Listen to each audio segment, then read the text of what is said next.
So if you're planning on starting a first draft and you don't want it to take you forever, keep watching. This video is for you.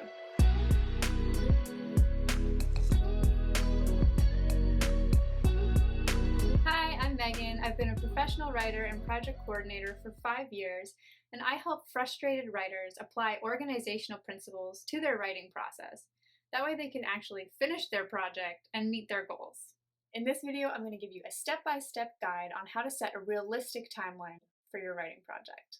When I started writing my first novel, I didn't have an outline, I didn't have a plan, I didn't have a timeline. I just got an idea and started writing. 3 years later, I still didn't have a full draft of that novel. Then after putting it on the shelf for a while, I picked it back up and decided I'm just going to outline this. I applied an outline template to my novel and was able to finish it in a month.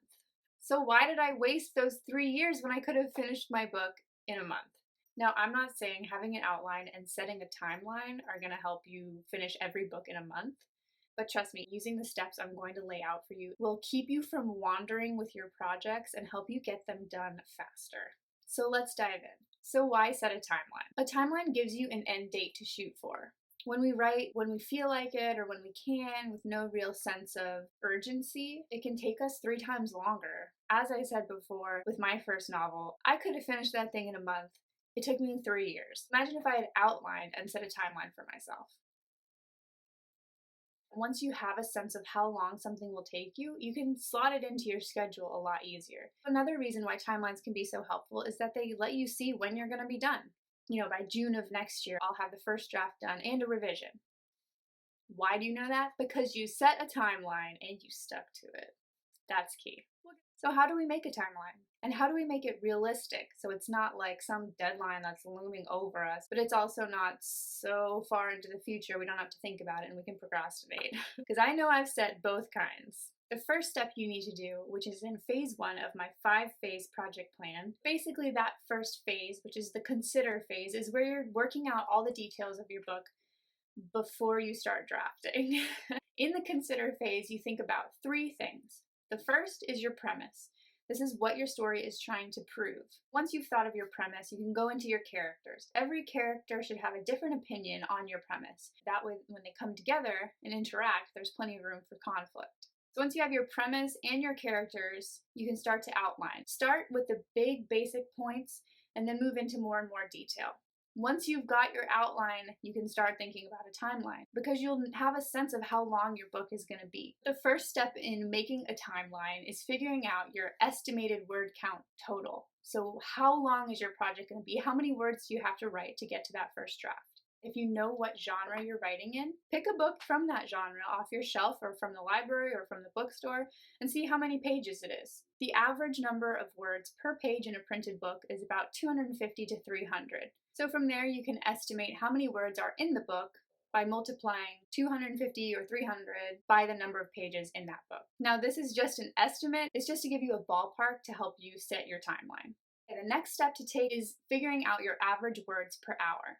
I suggest spending at least 5 to 7 one-hour writing sessions, counting how many words did you write in that hour. After you're done with 5 to 7 sessions, or more if you like, take the average of the number of words you wrote each hour. If you can't write for an hour and you can only write for a half an hour, multiply those words times 2 and use that instead.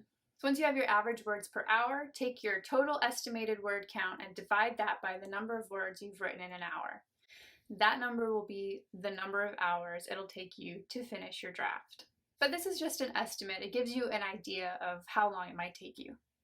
So once you know how many hours you're going to need to finish your first draft, pull out your calendar. Maybe use a bullet journal, a happy planner, maybe use your iCalendar, whatever you use. And if you're not using something, you might want to use something. Pull that out and let's set the timeline. So the first thing you want to do is think about your schedule. How much can you write every week? If you can put in an hour every morning, that's fantastic. If you can only put in 4 hours on Saturday, whatever's going to work is what you're working with. Whatever's going to work is what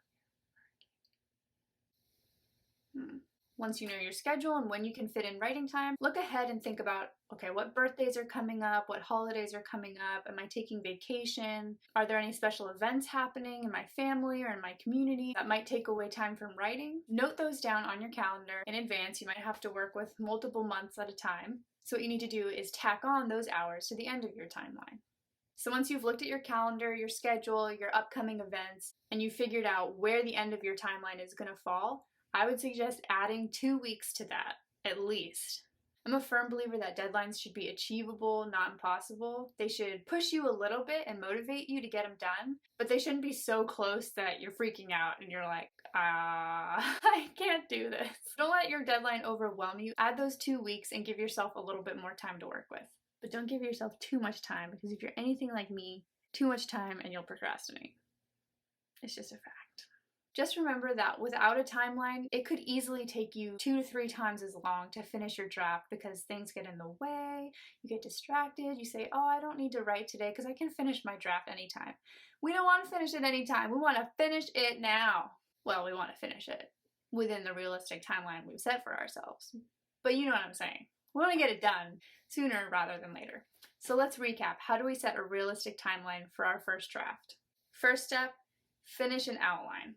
Give yourself as much to work with as you can so that you don't get stuck as you're drafting, wasting precious time that could have been saved if you had answered the questions that are coming up in your outline.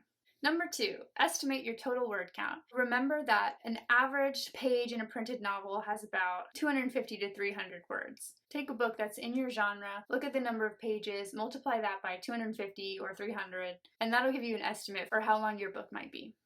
Number 3, figure out your average words per hour. Set aside 5 to 7 hour-long sessions and count the words that you've written at the end of them. Average those out, and that'll give you a good estimate for how many words you write in an hour.